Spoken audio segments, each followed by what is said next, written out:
The birdhouse. Snake. Inky and Bee had gone for a walk in the oval forest. It had been raining all day the day before, and there had been a big storm in the night. Twigs and leaves littered the forest floor. This twig has snapped.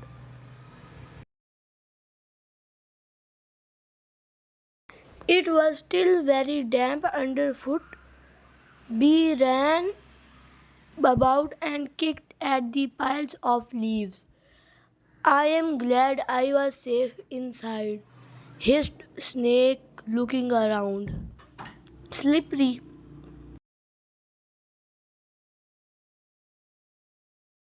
Yes, agreed Inky. I had to turn Phonic off. There was a lot of lightning. Did he not want to come out with us today? Said Snake. No. Inky shook her head. He said it was still too wet, but he will want to know all about what happened while he was switched off. It is not safe.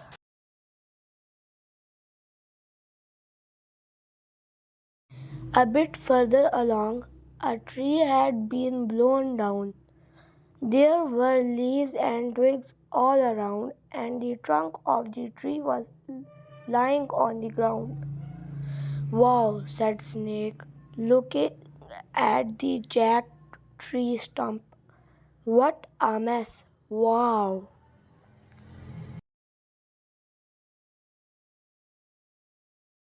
Snake started to slither along the fallen tree trunk.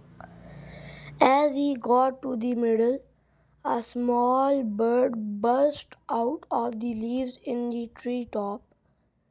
She started to dive bomb Snake, tweeting and shouting, Go away, you horrid snake! Help!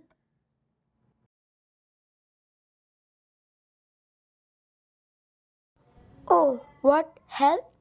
Cried Snake in surprise, ducking to avoid the little bird's attack. As the bird continued to dive bomb him, Snake slipped off the trunk and landed in a heap. Oh!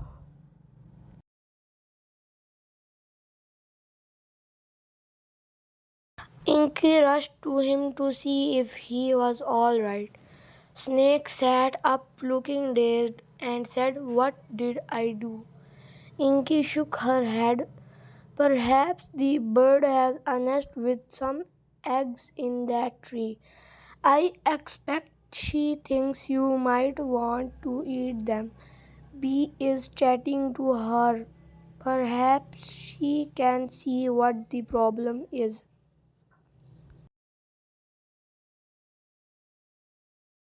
What's the matter? Said Inky when Bee came back to them. The little bird has a nest and two chicks in the tree, explained Bee. While the tree was still standing, they were safe. She is very upset, she added. What is wrong?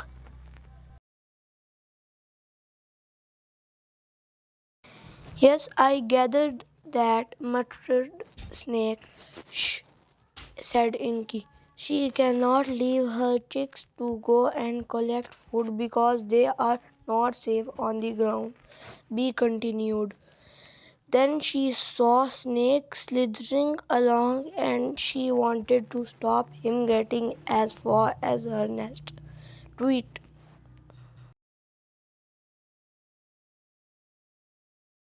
I was not slithering up to her nest, spluttered Snake indignantly. I was just looking around. I know that and Inky knows that, but she does not, said Bee, pointing to the little bird. Well, go and tell her, prompted Snake. Go and tell her.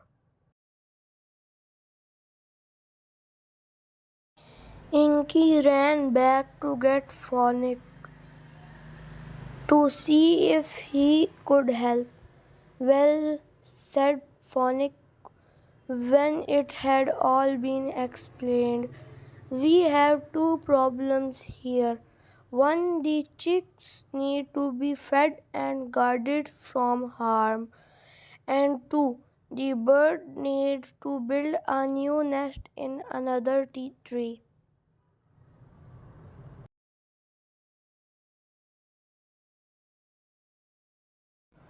So for the next week, Inky and Bee helped the little bird by staying with the chicks while she went out and collected food for them.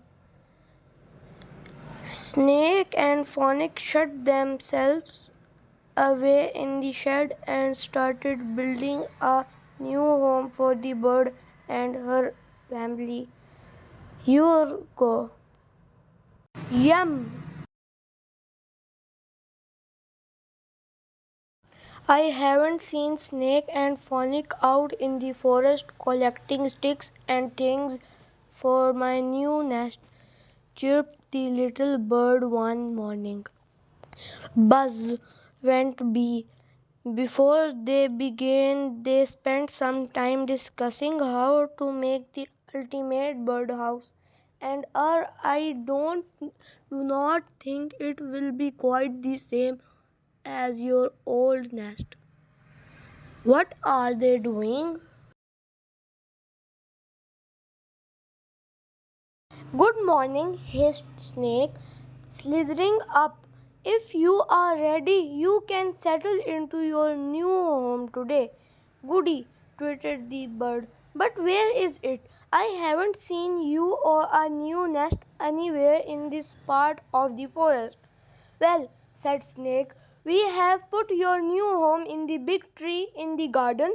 It should be safe there, and we can still help with your chicks. Inky Bee. The bird and her chicks stood looking at the new home that Snake and Phonic had made. It's very different, said the bird. Try it, said Phonic. We tried to make it better than your old nest.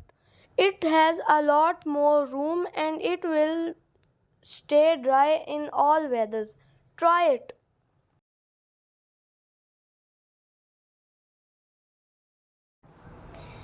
They helped the bird get her chicks into the house. You have put lots of soft stuff inside, she said.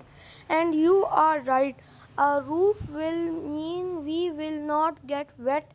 It's perfect. Thank you so much. I never dreamed I would ever live in a house like this one. Thank you.